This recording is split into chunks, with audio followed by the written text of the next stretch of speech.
खुलुमबाय गोजोन फुंबिलि बयनिसिमबो गिबियावनो दैमारि बड' निउज चेनेलनिफ्राय नोंथांमोनखौ बरायनानै लाग्रोनाय जाबाय।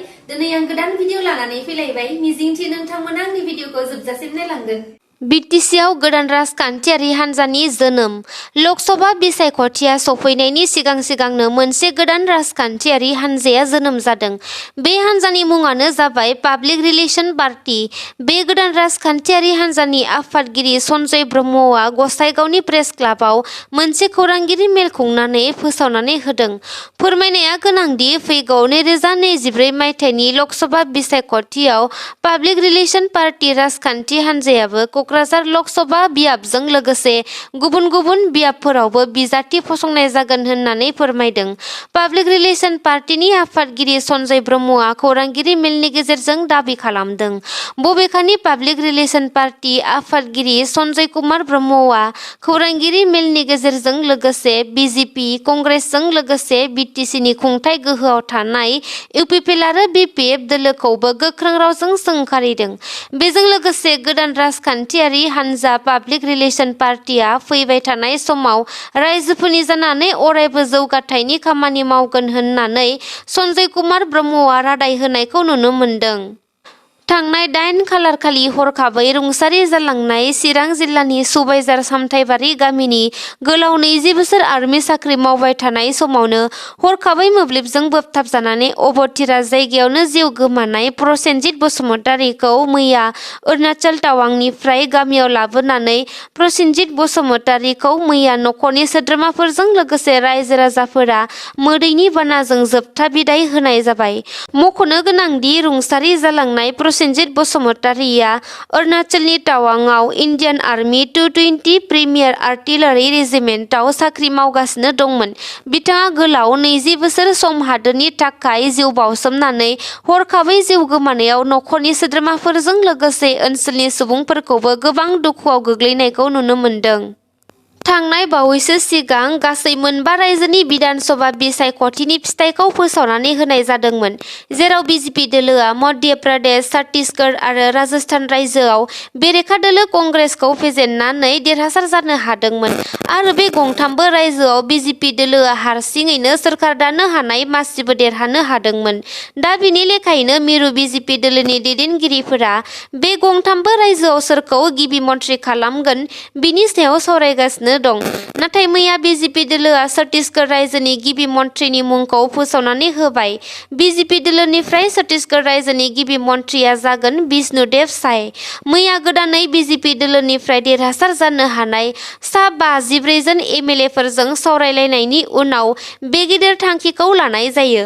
विष्णुदेव साय बिथाङानो गिबिसिन ट्राइबेल हारिनि सुबुं जाय छत्तीसगढ़ रायजोनि गिबि मन्थ्रि जानो हादों।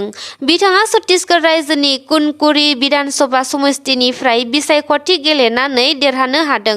विष्णुदेव साय बिथांखौ छत्तीसगढ़ रायजोआव ट्राइबेल हारिनि गिदिर दैदेनगिरि महरै सिनायथिनो हायो।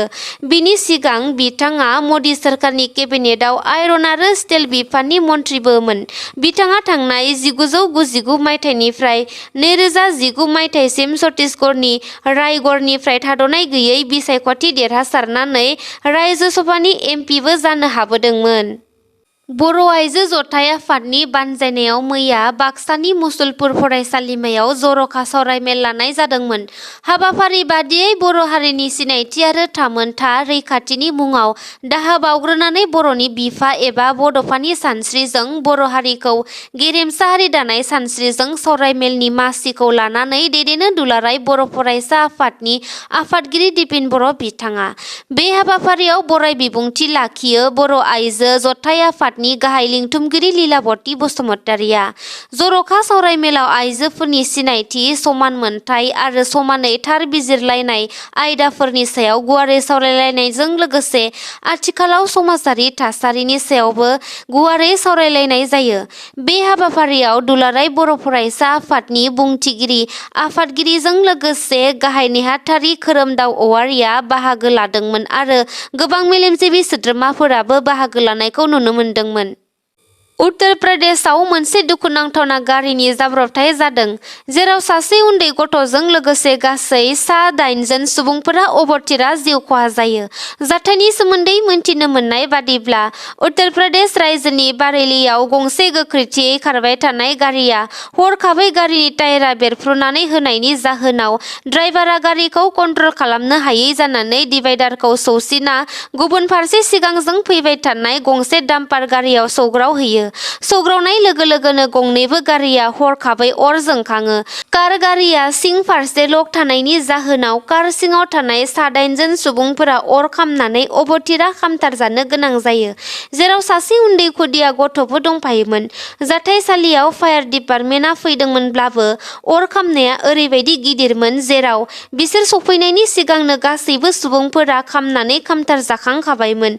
जाथायसालियाव बारेलीनि एसएसपी सुशील चन्द्र बाहान बिथाङा सौहैनानै नायबिजिरनाय खामानिखौ जागायो आरो बिथाङा खामथारजानाय सा-8 जन सुबुंफोरनि बेगेंफोरखौ गारि सिंनिफ्राय दिहुननानै आनजाद नायनो थाखाय देहा फाहामसालिसिम दैथायहरो आरो बिथाङा बे जाथायखौ नुनानै दुखु मोननायबो फोरमायो। क'क्राझाराव ग्रेनेड बम बोखांनो हादों। गोजोननि नोगोर क'क्राझाराव समेन सरकार मुंनि सासे गलादारनियाव ग्रेनेड गारहरनायखौ बोखांनो हादों। थांनाय सुनिबारनि 9 खालारखालि मोनाबिलियाव सोरबा सिनाय मोनै दुथांफोरा क'क्राझारनि दतमा बाजाराव समेन सरकारनि गेलामाल गलायाव ग्रेनेड बमखौ खुबैना गालांदोंमोन। खुबैनानै गालांदोंमोनब्लाबो नाथाय बमाया बेरफ्रुनाय जायासै। लोगोसे बे गिख्रंथाव जाथायाव गलादारआ रैखा मोननो हाबाय। बे जाथायखौ लानानै क'क्राझार जिल्लानि दतमा बाजाराव ग्रेनेड खुबैनायखौ गोख्रों रावजों सोंखारिनानै मोजाङै नायबिजिरनो थाखाय खावलायदों एमएलए रबिराम नार्जारि बिथाङा। बेजों लोगोसे आसामनि केबिनेट मन्थ्रि इउजि ब्रह्म बिथाङाबो ग्रेनेड खुबैनाय जाथायसालिसिम थांनानै खौरां लाहैदों। सुलुंनिफ्राय मोनथिनो हानाय बादिब्ला बे ग्रेनेड खुबैनाय हाबाखौ केएलअ आफादा मावदों होनना मिन्थिना मोननाय जादों।